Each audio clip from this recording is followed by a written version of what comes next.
Perjanjian internasional adalah kesepakatan resmi antara dua atau lebih negara yang mengatur hubungan mereka dalam berbagai bidang, seperti bidang politik, ekonomi, sosial, ataupun hukum. Perjanjian ini dapat berbentuk tertulis ataupun verbal, dan biasanya dituangkan dalam dokumen yang ditandatangani oleh perwakilan yang sah dari negara-negara yang terlibat. Konvensi Wina 1961 merupakan salah satu contoh perjanjian internasional yang sangat penting dalam hukum diplomatik internasional. Konvensi ini mengatur hubungan diplomatik antara negara-negara, menetapkan hak dan kewajiban diplomat, serta memberikan kerangka hukum yang mengatur perlindungan terhadap misi diplomatik dan personilnya di negara asing.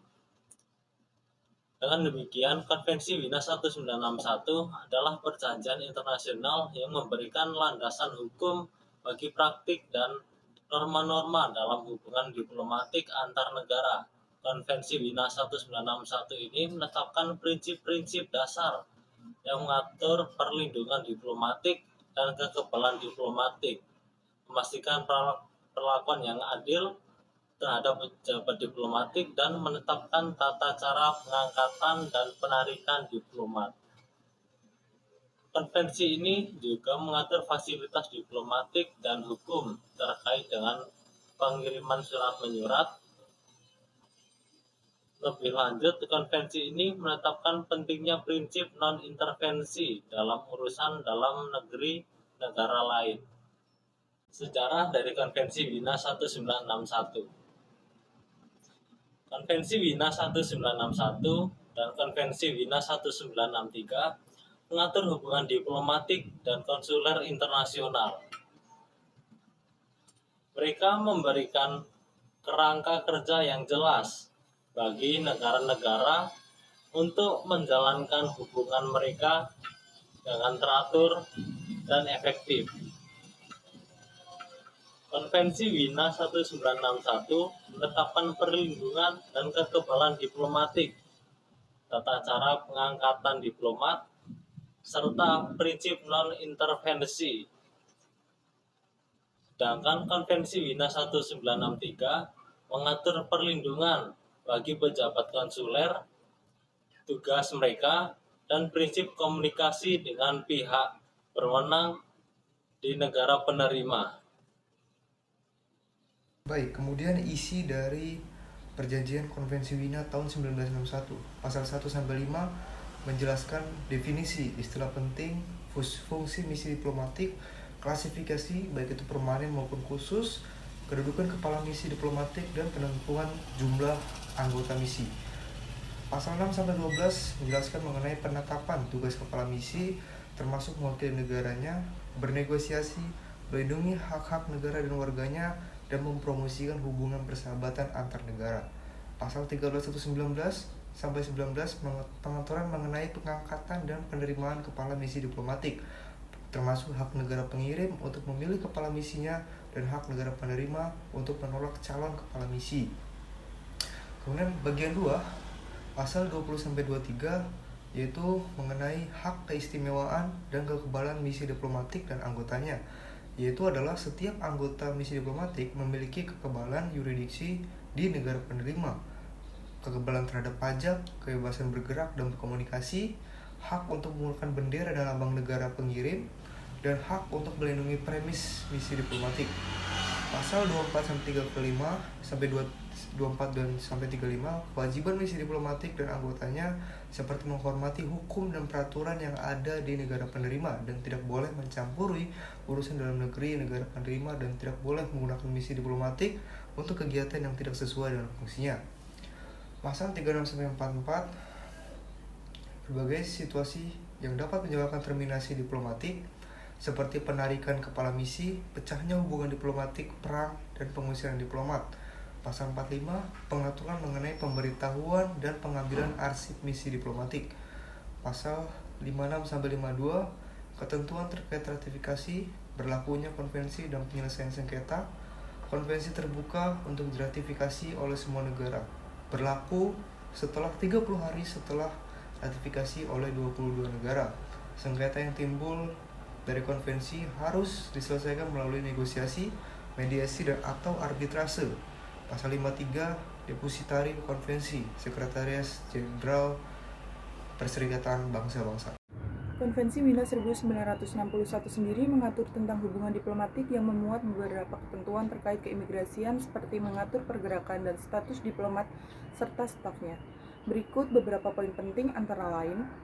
Yang pertama, visa dan izin tinggal. Diplomat dan stafnya termasuk anggota keluarga dibebaskan dari kewajiban untuk mendapatkan visa dan izin tinggal pada umumnya. Negara penerima wajib memberikan izin tinggal kepada diplomat dan stafnya dalam waktu yang wajar. Diplomat dan stafnya berhak untuk memasuki dan meninggalkan wilayah negara penerima dengan bebas. Contoh kasus pelanggaran visa dan izin tinggal diplomat yaitu pada tahun 2018, Amerika Serikat menolak visa diplomat Rusia untuk menghadiri pertemuan PBB di New York. Alasan penolakannya adalah sebagai respon atas tindakan Rusia yang dianggap mengganggu keamanan nasional Amerika Serikat. Konvensi Wina 1961 memungkinkan negara penerima untuk menolak visa diplomat dengan alasan tertentu, seperti keamanan nasional. Yang kedua, kekebalan dan hak istimewa. Diplomat dan stafnya diberikan kekebalan dari yurisdiksi perdata dan pidana negara penerima.